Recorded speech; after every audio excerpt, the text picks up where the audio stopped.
everyone, and welcome back to Gen Talks with Aisha. I'm Aisha, and as always, you have been missed. Today's topic is women in medicine. In the United States, 55% of medical students are women. From advancing medical research, providing exceptional patient care, and mentoring the next generation of physicians, women are at the pulse of healthcare. When I sat down to write this episode, immediately one physician came to my mind, Dr. Thurayya Arayssi. Dr. Thurayya Arayssi is a professor of clinical medicine and vice dean for academic and curricular affairs at Weill Cornell Medicine in Qatar. She plays a central leadership role in overseeing the educational strategy and programs of the institution. Dr. Thurayya earned her medical degree from the American University of Beirut, where she also completed her residency and chief residency in internal medicine. She went on to pursue a fellowship in geriatric medicine at the University of Rochester in New York, followed by a fellowship in rheumatology at the National Institutes of Health, one of the world's leading medical research institutions. In 1997, she returned to AUB as a faculty member, contributing to its tri-part mission of education, research, and patient care. Over the years, she held several key positions, including Chief of the Division of Rheumatology, Program Director of the Internal Medicine Residency Program, and Assistant Dean and Designated Institutional Official for Graduate Medical Education. In these roles, she was participated in advancing academic standards, strengthening residency training, and supporting faculty development. In 2008, Dr. Arayssi joined Weill Cornell Medicine Qatar during its early years of establishment. Since then, she played a key role in the development and implementation of its educational mission across the full continuum, from undergraduate medical education to postgraduate training and continuing professional development. She previously served as the Assistant Dean for GME and Clinical Curriculum and as Associate Dean for Continuing Professional Development, where she led the creation of Continuing Medical Education Division. In addition to her administrative and teaching responsibilities, Dr. Arayssi remains actively involved in clinical practice and research. Her scholarly work primarily focuses on rheumatoid arthritis in patients of Arab origin, an area in which she has led numerous studies and secured substantial research funding. Please join me in welcoming a physician, educator, researcher, and leader whose dedication to her work has not only inspired students, but many colleagues alike, Dr. Thurayya Arayssi. Thank you for coming today. Thank you, Aisha, for inviting me. It's a true honor to be here today. We're so honored that we get to talk to you and learn so much from your wisdom. Thank you. So between all of the different hats that you wear, I think it's important for us to kind of go back to the basics. What really inspired you to enter the world of medicine? It's a great question. If I have to reflect a little bit on my journey, I think as a child, I was pretty good at school. And I'm originally Lebanese, and in Middle Eastern cultures, there is this unspoken expectation that if you're good at school, there are many professions you should aspire to get into. One of them is medicine. I have to admit there was no pressure on me to get into medicine. However, when I really reflect on this question, I think the experience that cemented my love for the profession was my experience starting at the age of 13 as a volunteer during the civil war in Lebanon, and the civil war was for about 15 years in Lebanon, as a volunteer at the largest academic medical center in Beirut. At that time, the whole country was in chaos, and that experience showed me how an institution and how the profession of medicine can not only heal individuals, not only heal bodies, but heal souls and also heals fractured communities.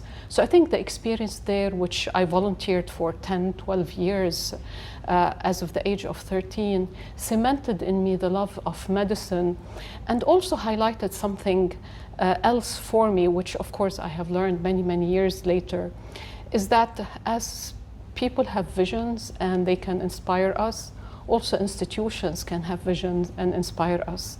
And the experience of watching other physicians working in or volunteering at that point in an institution that had a vision to bring the community together, I think cemented in me the love of medicine, and also my aspiration always to be working in institutions, because I think institutions can make a difference in communities and societies. Thank you for sharing that, because I think oftentimes we don't understand how those two are so interconnected, and that's a very interesting perspective to have. So thank you for sharing.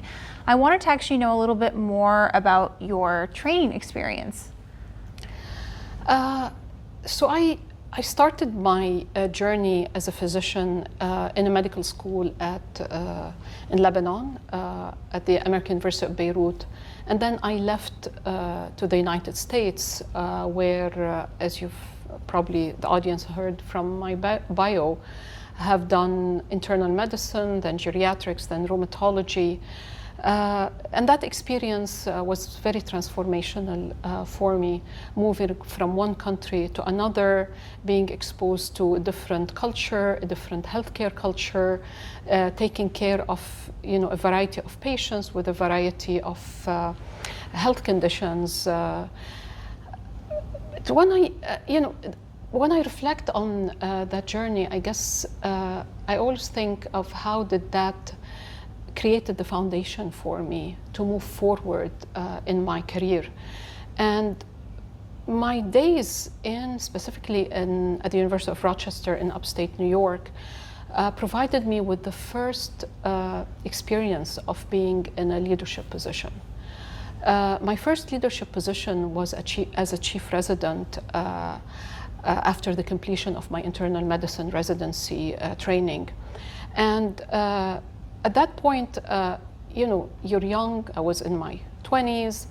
I didn't understand what leadership is, but my program director at that point, she remains to be a very good friend and a mentor, and we talk still on monthly basis, has asked me to consider and apply for the role of a chief resident for the department, which I did, and I was accepted. And that was the first formal role in leadership. And in that role, it helped me learn the foundation of organization, change management, managing people. And I found actually that quite interesting for me and satisfying. But then later on in life, it's kind of, I never really pursued specific leadership positions. In some ways, I find that kind of leadership positions found me versus the other way around. And I don't mean trying to be arrogant about it at all. What I'm trying to say here is that later on, what I pursued in life is what I found meaning in, basically. And finding meaning in then created those leadership positions for me. Just a little bit of a digression here. What I find sometimes is that we tell people, or we get advice that you have to go through the ranks and you have to wait for somebody to leave their position so that then you can become in that role.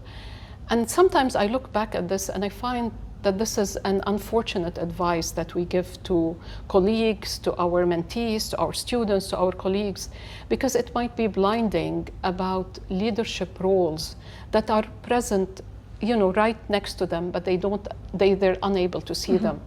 And that's basically what happened to me. Is I had a vision for myself. I had very much interest in changing healthcare, changing education, changing research, and that meaning actually created the leadership positions for me as I advanced actually in my career. So you've said it so beautifully that I don't even know if this will be a pertinent question, but do you feel like these were very conscious decisions at the time, like they were actual turning points or decisions that you made, or do you think this is something that you were able to reflect on after? That's a great question. Thank you for asking that question, because now you're also making me reflect, Aisha. The only conscious decision at that point was that I knew there was a need. I knew that I have some skills to be able to make a difference. I was never looking for a title. I was never honestly looking for a promotion. What I was looking is to be able to make a positive change that I thought would have an impact on the small circle of influence that I had. And then the leaderships and the title followed. And then as I reflect on them, actually I see kind of an arc for my career in that direction. I think this is extremely, extremely important advice, not only for people in the medical field, but for so many people across their profession, because it's easy for us to get caught up in that thing of thinking, what is my motivation? And I think reigniting that passion within yourself and reminding yourself why you entered the career really helps in guiding you. So I think what would be helpful also for people at home is to maybe understand, what do you feel have been your values as a physician throughout your career? I think our values start at home, right, for all of us. But the experience of living in a war as a child has, I think, what's maybe the best word to describe, have matured many of the values over the years. And I know I've spoken a little bit about the war earlier. I don't know dwell about the war. I don't want to romanticize it. But for me, it has, alerted me to some important values. Things like stability in life is not a given. Skills like, managing life through uncertainty and staying positive so that you can continue to be moving forward and optimistic. And the choice to, in the midst of the chaos, to make the decision of whether you want to live on the periphery or live in the center and try to make even little change, even amidst the chaos, the craziness, be able to make little change. And I think over the years, perhaps because of family, colleagues, teachers, professors, I think I have made the decision to stay in the middle and not be on the periphery of whatever's happening in my life and move forward with it. That's earlier on in my life. And then later, as I went into residency training in the United States and then worked more globally, those values got more tested.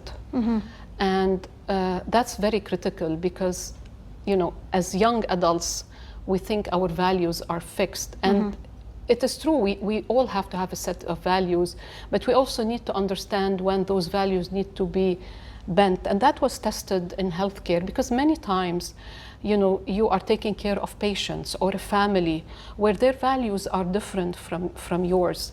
And this is where you learn how to negotiate those values and when to negotiate them. And this is also similar when you work in other multicultural environments. And that does not mean that you are letting go of your values. Actually, you're becoming more precise about your values and deciding what is fixed and what can be kind of a little bit bent, so that as a physician also, you're able to meet the other and be able to serve the other. So this is kind of the story when I think about my values. That's a very difficult question, by the way, to be able to dissect and think through. Well, I think you did an excellent job, and I think as someone who's listening to you speak, the thing that is standing out the most to me is that you have so much humility in learning. I think oftentimes as a patient, we can feel that our doctor is this perfect person who has a wealth of knowledge, but we also have to realize that, you're a wealth of knowledge because of your openness to learn. And it's a bilateral learning process of seeing what makes sense and what doesn't make sense. I also think, you talking about having that positive outlook on life, that's something that's important and it keeps us going and something we have to remind ourselves of. So thank you for sharing that. And thank you. To your point, Aisha, you brought up a very important point here, which is, the relationship, the physician-patient relationship. And the reality is, and I think we need to talk more about this, is that the relationship is not unidirectional. We learn a lot from our patients, and our patients teach us humility, but also they are the source of our inspiration, and they are the source of the reason why we should continue to grow, basically to serve them. So it's really not, it's a bi-directional relationship when it comes to learning. The patients learn from us, but we also learn a lot from our patients as well. So to kind of go back to, you know, our title of the episode in Women in Medicine, I would love to hear more about your perspective on being a woman in medicine. Let's start maybe a little bit by the positive, because we tend always to talk about the challenges. I think medicine as a whole is such a meaningful experience to be embedded in the field, because it provides an experience to impact the lives of so many people. Especially if you're in academic medicine, you're not only impacting the life of physicians, but also you're impacting the life of other learners, your students, your residents, your colleagues. But more importantly, you're always learning, and you're so much impacted by the life experience of other you work in. But for me, I don't see myself in any other profession other than medicine, because it continues to allow you to grow. And if one is a little bit self-reflective, it really allows us to be more, we learn more about ourselves as we go through the journey of being a physician. Now, of course, for women, and it has gotten much, much better, there have been challenges in being a physician.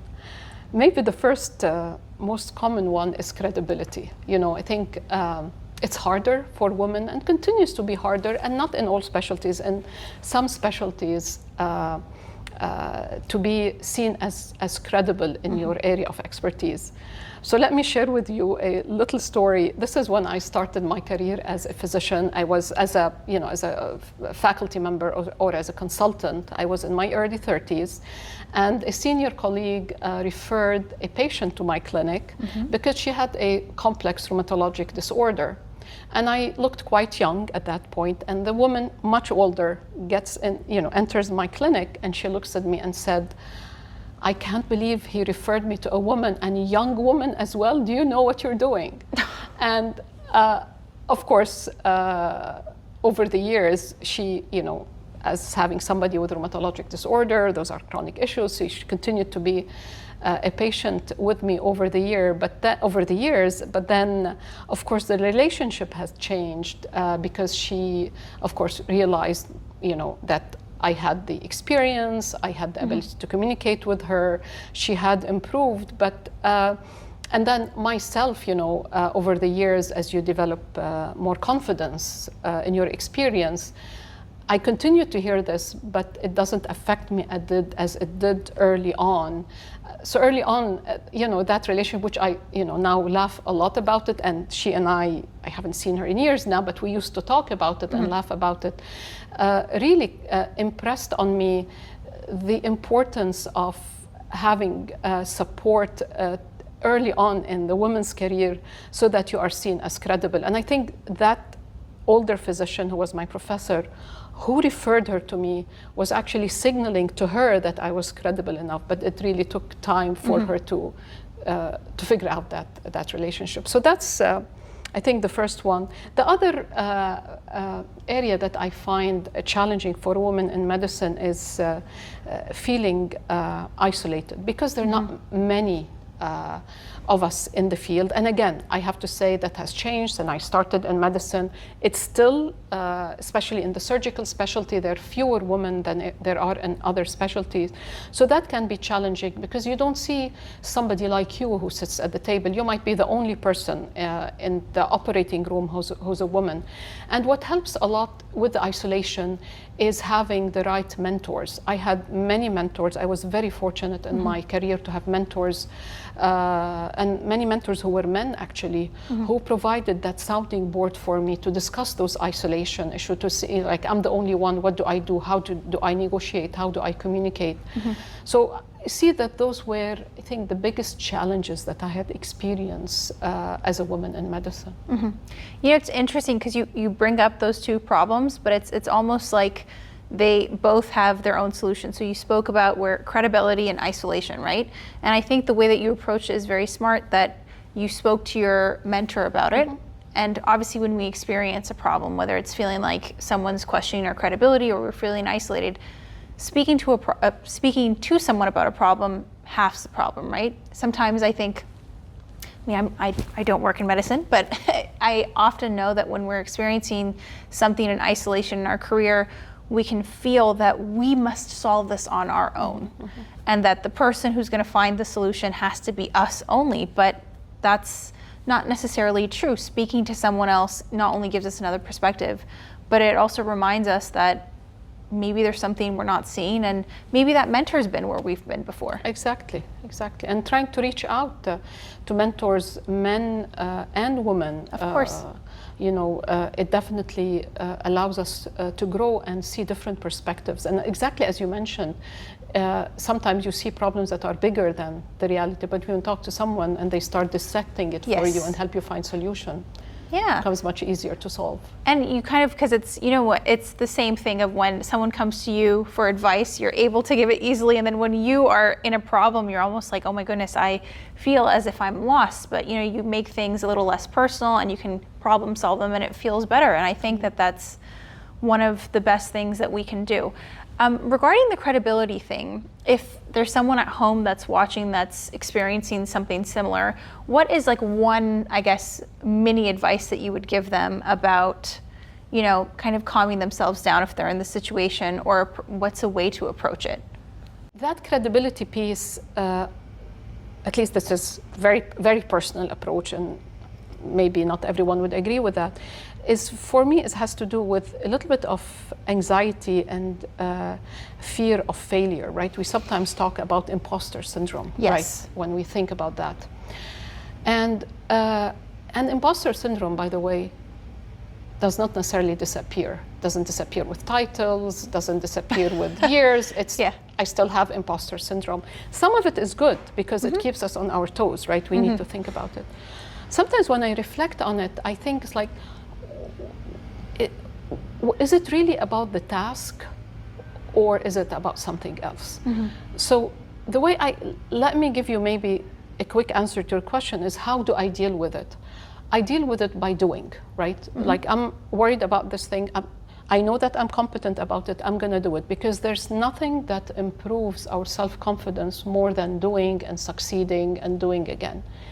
But when I think about why do I have those this anxiety or imposter syndrome, or call it, I'm not going to get academic about it, but this anxiety about performing, I reflect back. Sometimes truly it's not about the task in itself. I think it's about the history. And from someone who is from a Middle Eastern culture, for me, two things come to mind. One is being a woman, and one also is the history of colonization in the region. And many of us tend, especially if you're a woman, and you've come from an area that has been colonized, you tend to think about oneself as a lesser than to where you are. So I think I do have this discussion regularly with colleagues, with my advisees, with my mentors about, let's not talk about the task itself, but let's talk about why do you think you cannot perform those tasks? And by continuing to perform and get better and going through that feedback cycle and being aware of it, you tend to kind of to cut through it and move beyond it. So it's a little bit longer than what you had wanted perhaps to hear from me, but this is how I try to explain it to myself and discuss it with my advisees. No, I absolutely love it. And I think that that's actually a very good approach to really understand how we feel. And it makes me actually also want to reflect on things and probably problem solve better. So thank you for sharing that. I mean, it feels like I'm repeating myself, but really Dr. Thurayya is probably one of the wisest people I know. So I must ask, what advice would you give for women that are entering this field? Aisha, that's the most difficult question you asked me so far. And I'll tell you why, because I think advice is so difficult to give. And I shy away from advice out of respect for the other person, because we all come from different backgrounds, we have different experiences in life, we have different visions for ourselves.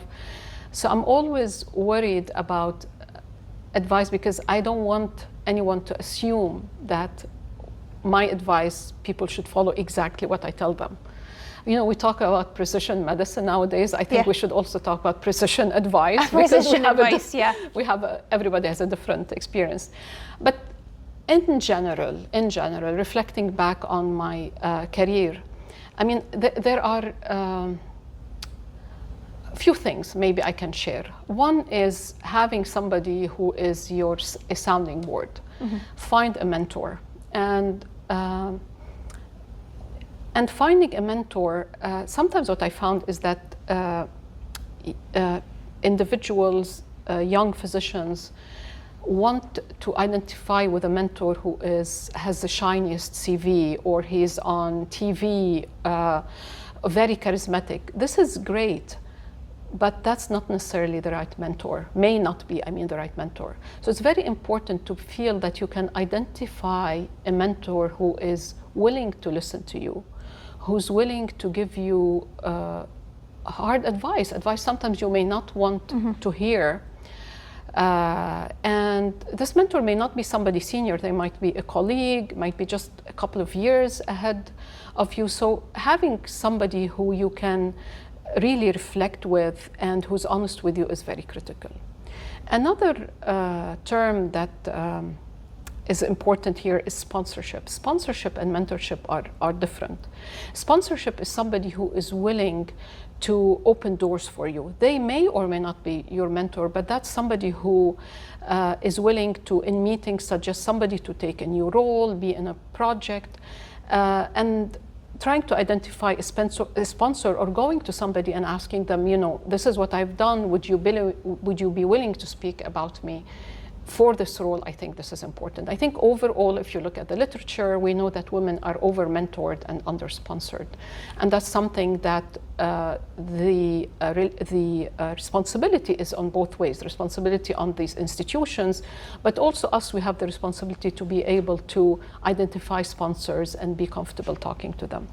So that's one thing I think about. The other thing is develop your instinct and trust your instinct. And I have to say that's something I had struggled with, and it took me a while to trust my instinct and work on it and reflect, and that's kind of important.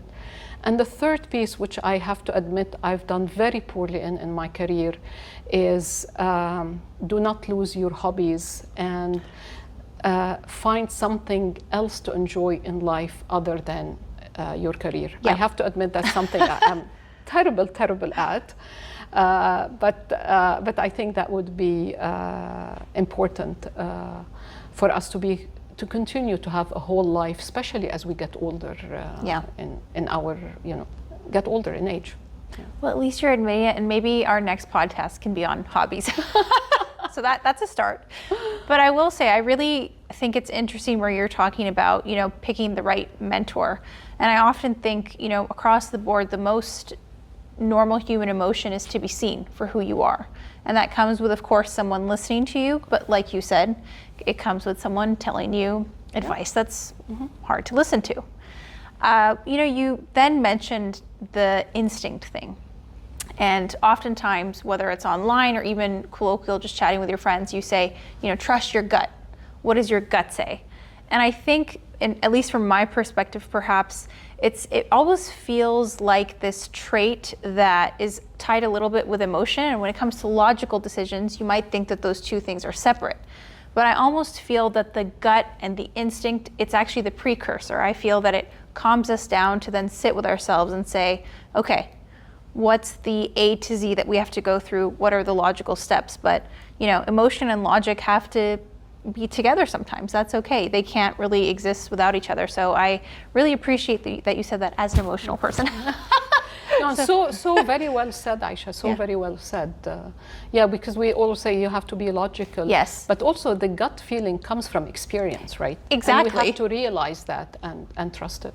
Yeah, and I think that that's something that keeps us safe. And we obviously have to understand the difference between anxiety and here and there, but nonetheless, it's something that's really important to cultivate. So thank you. Of course, the next question is going to be one that is we never know what the right answer is, but it's balance. And what's your opinion on balance when it comes to careers? Is it real? Is it a myth? Unpopular opinion here. I really don't like the term work-life balance. Yeah, hot take. Yeah, I really don't like. The reason I don't like it is because it makes life feel as if you always have to be in balance, and actually it creates more anxiety. The reality is that what is important in life changes over our lifetime. You know, sometimes it's career, sometimes it's family, sometimes it's aging parents, sometimes you want to take care of yourself. So to me is not about the work-life balance, it's about finding meaning in life and meaning in what you are doing. And if you find meaning in life and meaning in what we are doing, that has a wonderful positive feedback loop because it will make us feel balanced. So I don't believe in anything called work-life balance. I think there's seasonality actually to life, and we have just to lean into that and feel comfortable that some days we want to take care of ourselves, and sometimes we cannot take care of ourselves to the level that we did a few months ago, and now there's another emerging issue that we need to spend more time with. So that's my perspective, and I realize a lot of people disagree with me, but that's how I think about it, based also on my life experience. I mean, I think that's, your answer is grounded in reality. And I often think, to your point, when there is this desire to tick all the boxes, right? So work-life balance, you then enter that separate loop of feeling like you failed another task. And then you feel like you haven't gotten your dopamine hit, and then it begins a whole cycle of either self-deprecation or feeling bad about yourself. But grace really is the way to go. So I'm with you on that. It's we have 2 votes against everyone else, so it's fine. So to elaborate further on your advice on this, what are some practical ways that you prioritize your time and energy and different tasks that come out throughout the seasons or week? I'm a person who's not great at just sitting there and meditating. I like to basically do stuff, essentially. So how do I manage my energy and relax at the same time is by getting involved in activities. Now, on one hand, I like to exercise, and the type of exercise I do is also an exercise that requires more action. So I like to play a little bit of paddle, for example. That brings me a lot of joy, and mentally I feel more relaxed. But also like to be involved in projects. Volunteering, for example, brings a lot of satisfaction to me. Starting new project or helping others design new projects. I'm not saying that my approach necessarily is the right approach, but going back to the point of precision, I think we all have to figure out what is the right approach for us individually, and without guilt actually move forward with it, without being impacted what others says, because there's no one style that fits everyone. So you have to find what makes you feel satisfied, what brings, I go back to the word meaning, because it really is important to me, what brings meaning to our life, and basically go forward with it. There's this word that you mentioned, and it's we're diverting a bit, but I thought it'd be interesting to talk about is, you say that you should choose an activity, without the guilt. And I think oftentimes, maybe particularly a pattern I've noticed amongst women, this is just my perspective, perhaps men feel similar as well, is that guilt of wanting something in particular when it pertains to you, right? And making that selfish decision is something that I think some people struggle with. So I think it's important that you've also mentioned to have that autonomy in choosing an activity that makes sense. And for some, it might be meditation, it might be community work, it might be volunteering, and understanding that one size doesn't fit all. Because I do think that there's a big emphasis online right now on, you know, there's all these seasons, right? One season they'll say, this is the be it end all. You have to do it exactly like this. And if you don't do it like this, you're never going to be a CEO. You're never going to be swimming in a bathtub of money. And then other seasons, they're like, oh, that was actually completely wrong. So I think we can only do it through trial and error, and also getting rid of those emotions of guilt and shame. Absolutely. So something that you've mentioned earlier, but I really enjoy it, and I think we can go deeper into it, is really the importance of mentorship. So I'd love to hear your perspective on that, and perhaps what would be helpful for people at home is understanding ways of obtaining it in case they're a little confused or, you know, intimidated by it. I think that'd be helpful. I wouldn't have been where I am in my career without having multiple mentors in my life. And sometimes, I mean, you don't realize that people are mentors for you, right?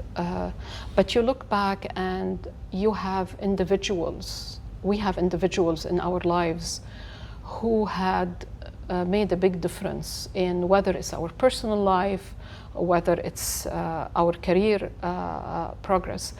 And I don't want to make it so difficult for individuals to think that finding a mentor is hard work, right? Let me reflect on a little bit of my story.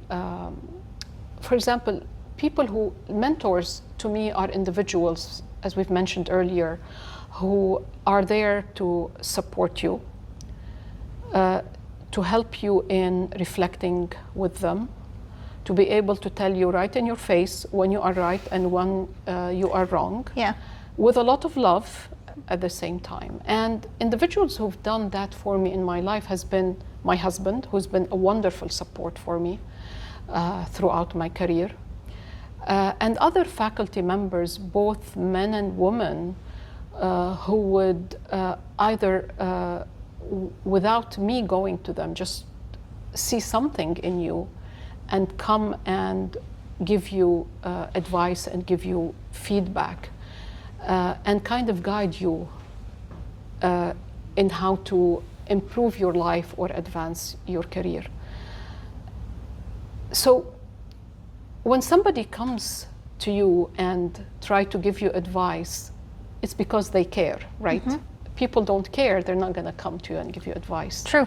And that is one signal that that individual can be a mentor for you, right? Okay. So people ask, how do I find a mentor? So that's one indirect way. You don't realize it sometimes, but somebody comes to you and say, hey, I've seen you done this. This is fantastic. Yeah. Or I think you have more potential than what you've done. It's like you start wondering, people just got upset and move away from that person. The reality is, on the contrary, that's somebody who has been watching you and cares about you. So that's one way by which one can go to them and say, thank you for that. Whether it was positive feedback, negative feedback, can we have a more deep conversation? So that's one way by which we can find mentors.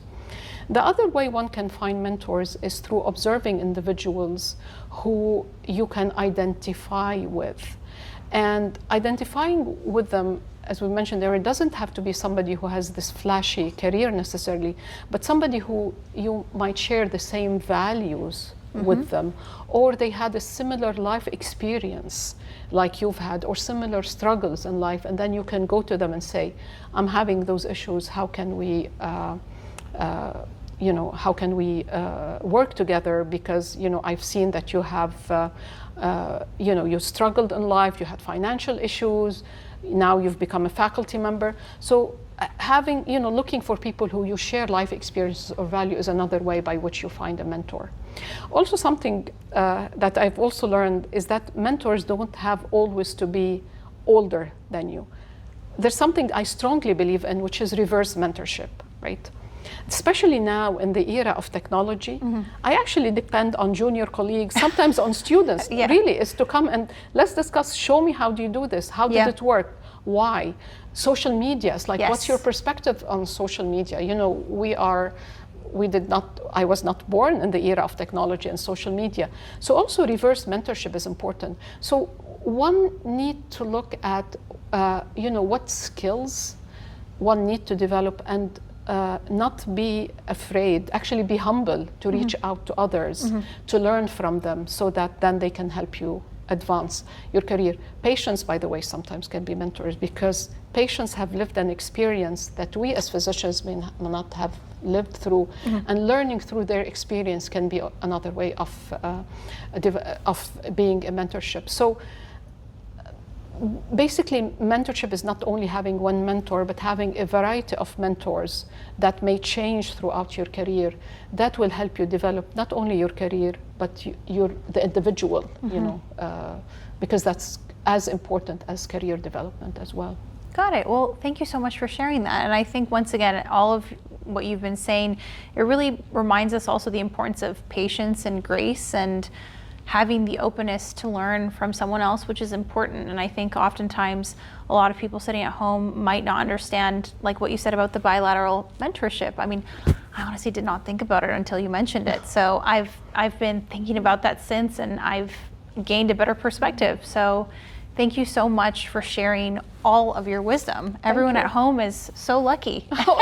And I'm beyond honored.